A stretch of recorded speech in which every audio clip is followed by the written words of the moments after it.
I'm never actually on time. Nikki pressed it. Nikki pressed it. We're here. We did it. We started early. Yeah. How come you have a name and I don't? What the hell? What do you mean? Above you, there's a name. Yeah, my name is on my background. Yeah, that's just, if people don't know who you are, I guess now they do. Which is like pretty common. So yeah, I maybe need it. It happens to the best of us. Okay, we're actually doing one of my favorite episodes today, and I made it that way because it's been months. One of your favorite episodes? Yeah, we're doing crypto arms race. No way. Yeah, way. All right. You know what's really weird though about finding news for the crypto arms race right now is that there like isn't very much because it's coming up on election season like everywhere. Yeah. Right? And so nobody's making any actual moves. Yeah. Hey, Ascending Man, what's going on? Welcome. Happy Monday. Just showed up in the chat. Where is he? Anyway. Okay. Hello, friends. Anyway. Yeah, anyways. So what are we talking about in Crypto Arms Race? What are the topics? Okay, well, there actually wasn't like enough Crypto Arms Race news to fill a whole episode. So first we're going to talk about DeFi. We're going to talk about TON and what's going on with TON, and we're going to talk about the AAVE Sky MakerDAO thing. The reason that I picked these, for those who are just tuning in, is for critical thinking, because I think these headlines are bigger than the news itself, but JD will probably disagree with me. And then after that, we're going to talk about what's going on in Europe, because Micah's maybe going to, I mean, it's almost done, right? People had to come into compliance with Micah already, and now there's going to be a whole new world of regulations potentially. And then we're really going to talk about Australia. Australia is having quite a big time in terms of crypto, as well as New Zealand. And then we're going to land on Brazil, because Brazil is a hot topic right now if you're in the crypto community, especially on X. Brazil's a hot topic no matter what community you're a part of. So is Europe, so is Canada, so is Australia. Everybody's like got these countries are so hot right now. They've got hot. I don't know. They got lots of problems. That's for sure. All right. Let's fucking go.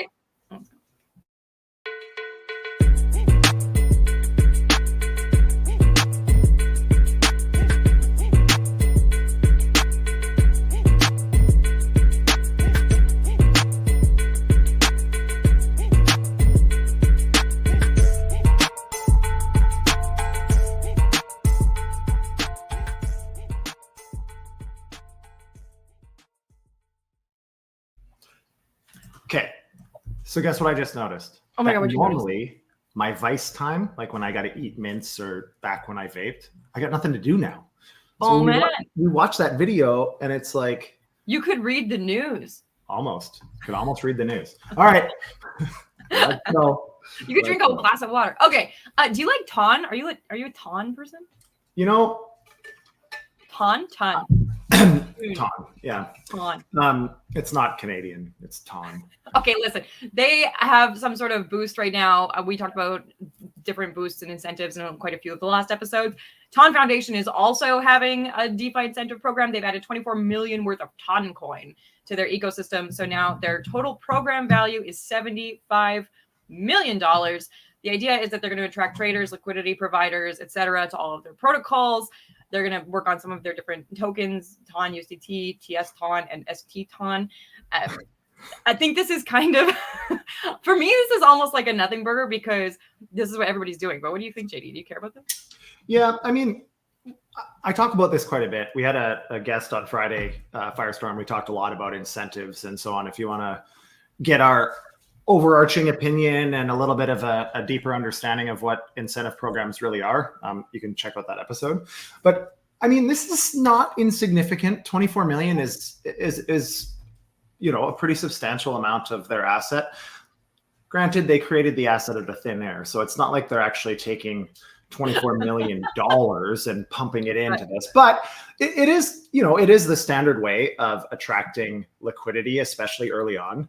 The key, in my opinion, really is how can they, you have to ramp up your usage, and obviously you have to support that with excess emissions and so on. But I'm more interested in what's their plan to kind of taper, and how do they intend on making it not infinitely emitted, so to speak. So you mean that they're causing inflation and you're not sure how they're going to mitigate that? Well, yeah. I mean, don't get me wrong. There's a lot of interest in TON. A lot of venture is really paying attention. I mean, you can't ignore the distribution of Telegram. I think it's absolutely 1 in every 5 people on Earth has a Telegram account. Like that's kind of mental in terms of distribution. So there's a lot of interesting opportunity. But yeah, I mean, they have to build liquidity. You have to build meaningful liquidity in their base assets, especially also a stable coin. DeFi doesn't function without meaningful liquidity. So I think it's great. I don't think it's like over promise, under deliver. 24 million in their token is not, they're not saying they're going to do 750 million like Kava did or whatever. So yeah, I don't know. I think it's overall, I think it's good. It's pretty common, probably not like a big news maker. But I mean, it is important if you're thinking, hey, I have some assets, where the heck am I going to put them? You want to make sure that you're getting the most yield out of your assets you possibly can. Now, it's a new chain though. And it like completely shut down for, I think, 4 or 5 hours a few weeks ago. Yeah. There was a lot of speculation that was because of DYOR. I don't think it had anything to do with that. They're just growing pains. But yeah, we'll see. They're hopefully overshadowing that news with this news. I think that's why it was. I think that's the timing as well. And also why I feel like it's not big news, if that makes sense. A lot of people think the Sky AAVE thing is big news, though. Tell us about that. Yeah. So how long ago was that? About a week ago, AAVE and Sky, which is formerly MakerDAO, announced Sky AAVE Force, which is an initiative aimed at bridging the gap between decentralized finance and traditional finance. This partnership integrates Sky's stablecoin USDS, formerly DAI, into savings USDS, into AAVE v3. This helps introduce like native token rewards, exclusive benefits. I got a lot of thoughts on this one, but you know, AAVE has 18 billion and then 6 billion in total value locked for Sky, respectively. It's a pretty big deal. I mean, we're talking over $20 billion worth of total assets. Again, a little bit of hyperbole. We're not throwing all of Sky's 6 billion assets into AAVE, but it's a big partnership. Two groups that have been around for a long time. Two big groups. AAVE is the second largest protocol in DeFi, I believe, in terms of TVL. How is this more interesting than just a token listing?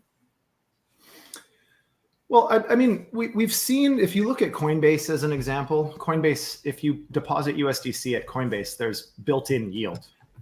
Right now, it's over 5%. I don't know how that's going to continue in the future if T-bills go down, but it is one of those things that, you know, crypto companies are looking for, or on-chain businesses are looking for liquidity from people in addition to the liquidity we already have. And one of the easiest ways to do that is to create these kind of savings or interest-based products that can be easily incorporated into kind of TradFi portfolios and dashboards. That's at least the theory. I don't think it's quite that simple, especially for Sky. But I'm interested to see how this plays out, because Sky has always been quite focused on, you know, decentralization. A lot of their treasury is determined by governance, et cetera. AAVE the same way. So it'll be interesting to see how two decentralized behemoths combine to maybe compete or provide alternatives to the centralized players. It'll be interesting to see. Yeah, I'm having a bit of a hard time with that, because we're also seeing the centralized players enter and expand in the crypto space too, right? And so we're really just still serving the same clients that we've always had. TradFi continues to serve their clients, and DeFi continues to serve their clients. One example of that, of course, is Zürcher Kantonalbank, which is the world's second safest bank out of Switzerland. Hey, I speak German, man. That was so close. No, I was just going to say, you got these transitions figured the heck out today. Like you're on fire this Monday morning. Anyway, Zürcher, they launched a crypto service for their retail clients for third-party banks, because lots of banks settle with Zürcher, and they basically have Bitcoin and Ether trading on mobile now, which is a pretty big deal. I think you're just on your phone and you can decide to purchase something like this. And I mean, JD, I think this is your bread and butter. You used to not even be able to purchase some of your own stocks if you wanted, and now you have financial control at your fingertips through your regular Swiss bank, right? I think that's pretty interesting. Anyway, they partnered with Crypto Finance, and they have a secure crypto brokerage. They have custody solutions, and Switzerland's really becoming this crypto-friendly jurisdiction. So how are we supposed to see something like AAVE and Sky, who my mom has never heard of, compete with Zürcher Bank in terms of that TradFi piece? Yeah, I'm not sure if they're necessarily competing, but rather they're additive to each other. Like so augmenting? Maybe not even augmenting. I think they become somewhat additive. So they're allowing trading via their application, but trading doesn't have yield per se. So it allows you to speculate on Bitcoin and ETH, at least to begin with. But a lot of people might want to participate in the attractive yields in the space because they generally outpace savings accounts and all this other crap that banks offer. Yep. And the bank doesn't have to sacrifice their revenue from the client to be able to offer these types of products. It's not cannibalistic to their normal deposits and the money multiplier in most global banks. Mm-hmm. So, I mean, I think it's quite additive. There's another group on Avalanche, quick shout out to Axon. They're doing some really cool stuff with fiat crypto clearinghouses in tons of jurisdictions. They've actually built what they call a decentralized clearinghouse, which is pretty cool. So check out Axon. But I think this is something that's becoming a lot more realistic now. The rails, so to speak, globally are getting quite a bit more sophisticated, and we can plug in America as an example to Fedwire and different ways of like instant transactions and transfers, which really helps. I mean, obviously, if you want to participate, you don't want to wait for 3 days for ACH or wires to clear, right? So yeah, I think there's a lot of cool things. These banks, this is going to be something I think we'll see a heck of a lot more of going forward, because pretty soon, if you're not doing this, if I'm a person just with my normal banking and my bank account randomly could earn 5% versus 0.005% or some nonsense. I mean, depending on how much you trust the two institutions, of course, and deposit insurance, et cetera, but it's pretty attractive. Well, and as much as we might not like MiCA, or maybe we just don't like regulation in general, they do have a regulatory compliance path, right? And so it's fairly easy for DeFi and TradFi to, like you said, be additives or work together, have some sort of augmentation of services. So I think you're right in that in Europe, everyone's going to have to join distributed ledger technology because there's an easy path to do so. It'll be interesting to see how from our previous story, how AAVE and Sky actually try to compete with that, because it's a lot more difficult. AAVE's got, their pro version, which I'm not even sure if it ever took off, but was a KYC type thing. Maker and now Sky, I don't believe have ever had KYC. So it'll be kind of interesting to see if, how, and where they come up with banking relationships to bring this into actual TradFi as a solution. So it'll be cool. Well, that's what the European Commission might do with crypto. The what? Oh, more regulation in Europe.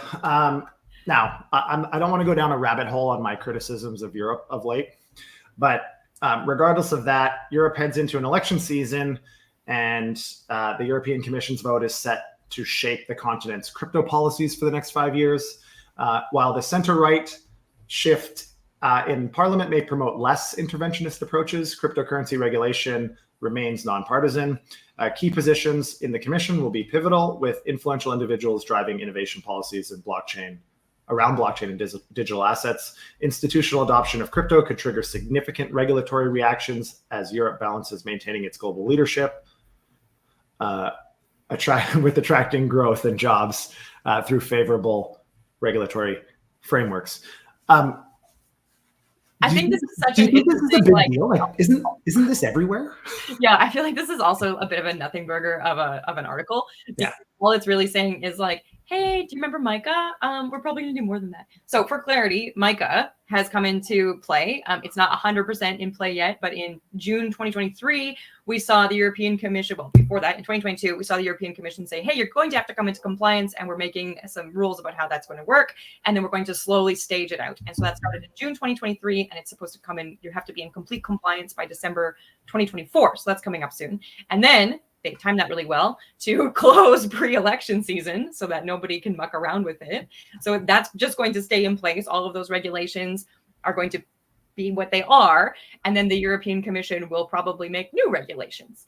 But we don't know what those are because crypto is nonpartisan. So even though the European Parliament is becoming more right, that doesn't necessarily mean that they're going to be more pro-crypto. But like we were saying before, much of the forecast is everyone's going to be using digital ledger technology, which is going to force the European Commission to continue regulation. Yeah, I mean, as more and more large institutions are getting involved, I mean, they have no choice but to try to find ways to build guardrails around it. It's interesting because in America and many Western jurisdictions, they try not to do anything in advance of an election.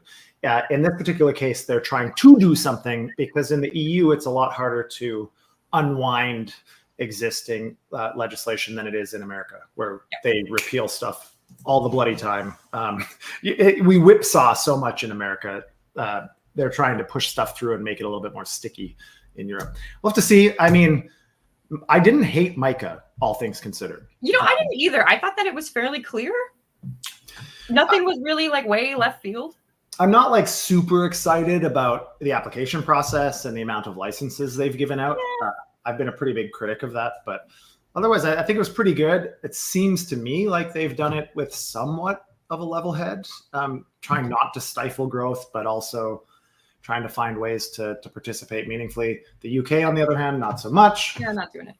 But let's talk. Well, hold on. One thing I do think is interesting about this, actually, is that if institutions are adopting digital ledger technology, whether that's crypto or just file management or whatever else they might be doing, right? If they're adopting it, we're going to see more retail users accidentally and unknowingly adopt it, which is kind of the way you get the next billion users, or the first billion, or the next million, or whatever phrase happens to be popular this year. Yeah, I mean, I think that's absolutely correct. As these institutions start coming on board, creating the bridges via regulation, I mean, that's when the rest of the adoption curve that we keep talking about, I don't know why my screen is cutting this off, but the middle of the adoption curve are the people that are waiting for, somewhat safe ways to access, or at least the perception of safe, via centralized entities that they already know. And so it's inevitable that I think this will evolve into greater access and greater adoption. Let's just hope they don't crush all the crypto native companies in the interim by being unable to get licenses in comparison to the large incumbents. So this could be why we're seeing Australians also adopt crypto, is because it has been heavily regulated and has increased some of the, I mean, they already trust the government, right? Unlike Americans. so I don't know why they... these exchanges or these platforms or what have you. Australians say, maybe I could get into that.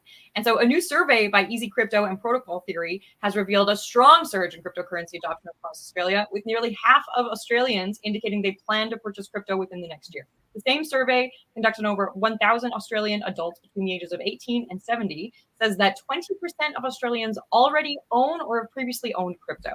And they believe it's an accessible investment as an alternative to something like real estate. So they have had a lot of market volatility like everyone else, but over 80% of these investors hold on to their crypto investments and don't just sell in a panic.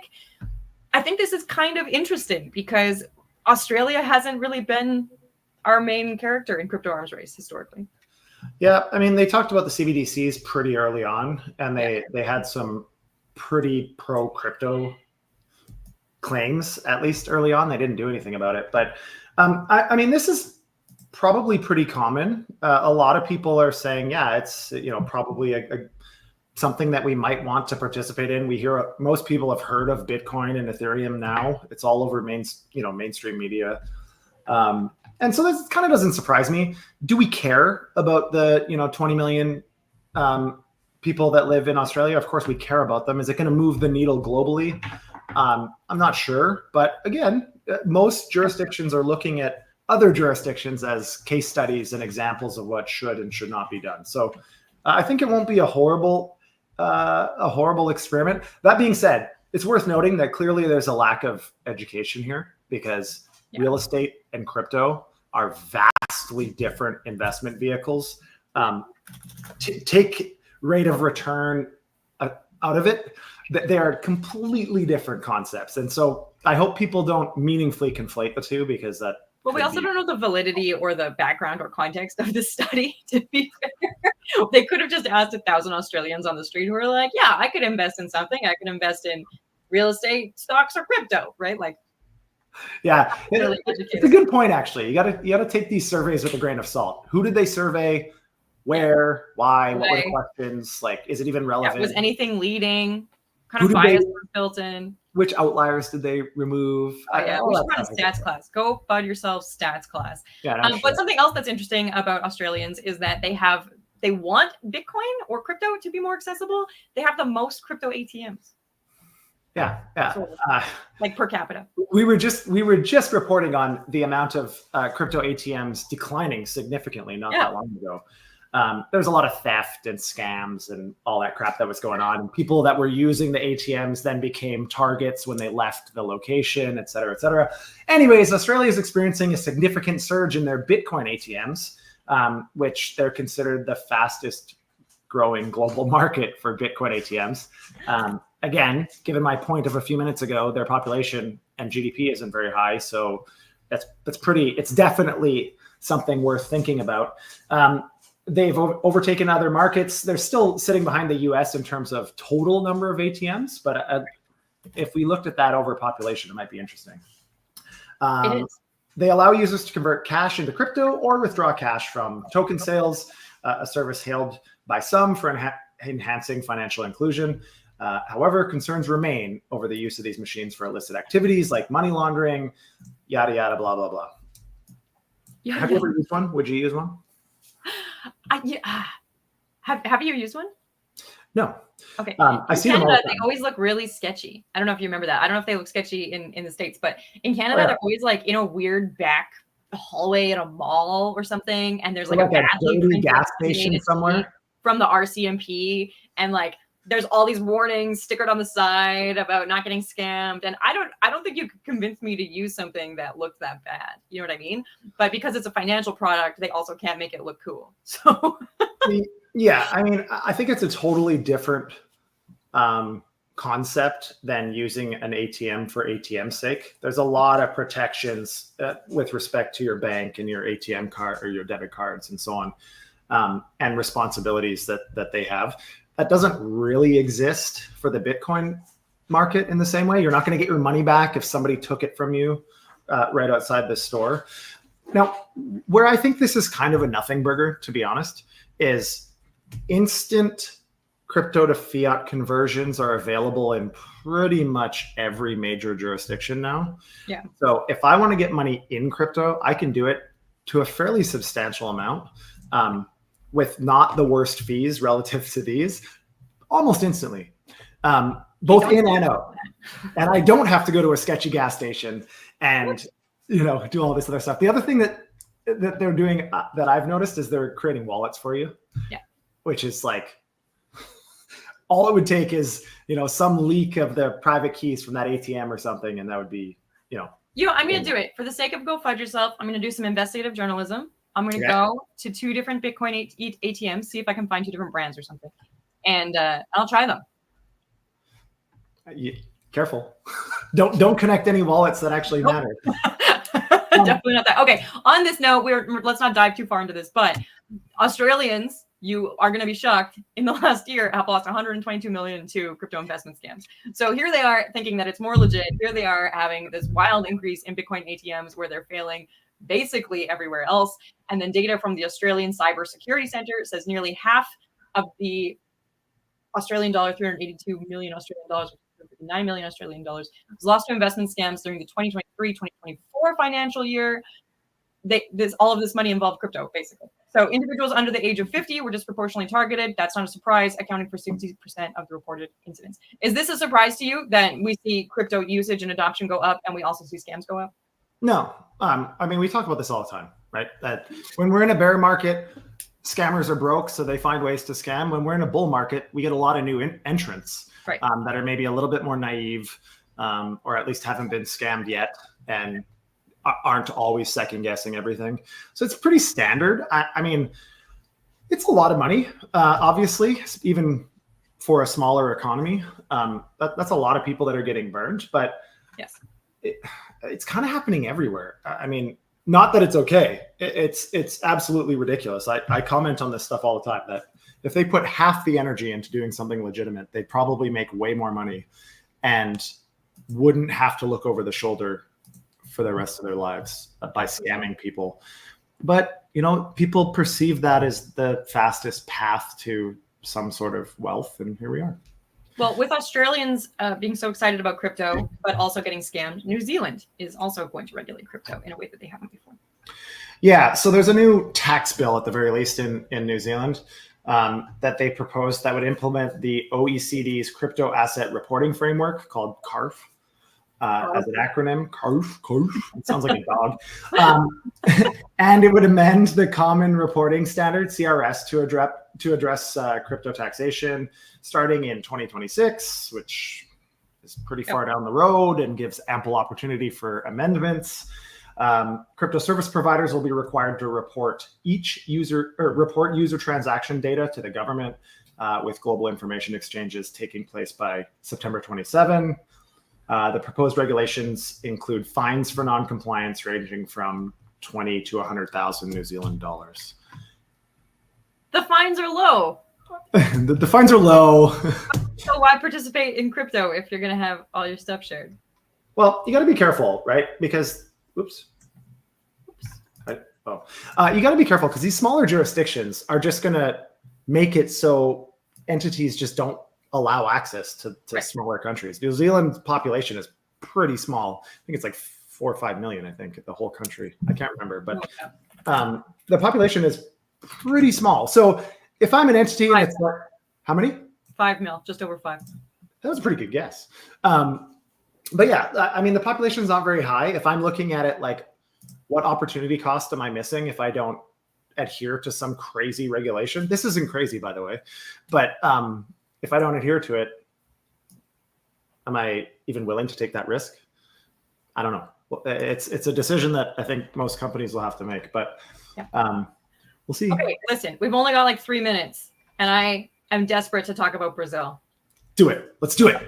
Okay. There's 2 Brazil things. I'm just going to bring both news articles up because they're so joined, and people might not be seeing that. So the Supreme Court of Brazil has temporarily suspended operations of X.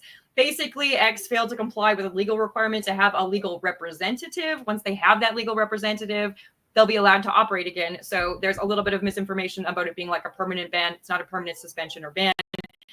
But obviously, people are really upset about this because not only crypto, but also they're going to have municipal elections in October, and Brazilians love X and they love talking on X. But then in the same week, separate news, we also saw Brazil push their CBDC pilot program forward. So they've chosen 13 participants, including Visa, Santander, etc. Basically, they're going to actually be testing the infrastructure for financial services on the Drex pilot program using the smart contracts. So the reason that I want to talk about these things together is that you are trying to onboard people to something, but you've taken away their primary method, maybe not primary, you've taken away a major method of communication for them. And what we're seeing is this like mass move for control from the Brazilian government. Yeah, so regardless of political stripes, it's pretty obvious that there's a heck of a lot of censorship. I think if you watch the news over the weekend, there was literally millions of people protesting free speech in the streets of Brazil. There's a lot of outrage over these Supreme Court justices going way beyond their what they're supposed to be doing as a mandate. They are tied together. I think, CBDCs, we've said for a long time, are going to be essentially a social credit system. The government can literally monitor, stop, hold any transactions, any accounts they want. You're absolutely then beholden to the government. And they can also see and monitor in real time every little thing that you do. Now, even New Zealand, I was going to make this point, but it's a little bit more relevant now with the context of Brazil. Even New Zealand, most jurisdictions have to report user data if requested. Right. But it's not in real time, and generally. So I'd be interested to see what happens in New Zealand, if it is real time or how they need that to be reported, because then it becomes a nanny state in some ways, just like it seems like the Brazilian government wants to. So, I have my own opinions on the X thing and the laws that they were being asked to break to adhere with what this Supreme Court justice wants in Brazil. But we'll have to see. Brazil was a booming crypto economy for the longest time for quite a few reasons. It creates economic opportunity that doesn't currently exist in Brazil in many ways. So we're going to see so many weird moves over the next few months in crypto arms race. I think I might bring back a weekly crypto arms race or maybe a Twitter thread or something. But Elections are coming in more places than just America, and it's going to get, I think, super weird and really polarized out there pretty well everywhere, and very much so about blockchain and crypto. They're already talking in most of these major countries about election fraud, and whether it actually happens or not, everybody thinks it's going to become a big thing in Brazil. And in what if America. they use like distributed ledger technology for voting? If they just use the stuff that was immutable and clear and transparent, that'd be so weird, wouldn't it? Okay, that is Go Fud Yourself Monday News Roundup. I got to do crypto arms race, which I'm pretty stoked about. Well, you're gonna be stuck with just JD for a while. Yeah, Ciara's going to. No, I'm here next week too. Oh, okay, next week. Yeah, and then you're gonna go like fight the war in Ukraine. Is that what you're doing? Yeah, it's part of my heritage. You're joining the Russians fighting Ukraine. No, can you imagine me in war? I'd be so mad. I couldn't. No, you wouldn't be very good. You'd be like one of those, like, you know how they send like martyrs out first just to see when the opponents can. Okay, at least I wouldn't be complaining about mosquitoes, JD. Anyways, okay. With that, we say to you, go find yourself. Go find yourself.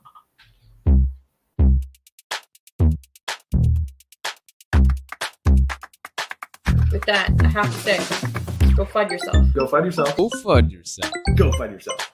Go FUD yourself.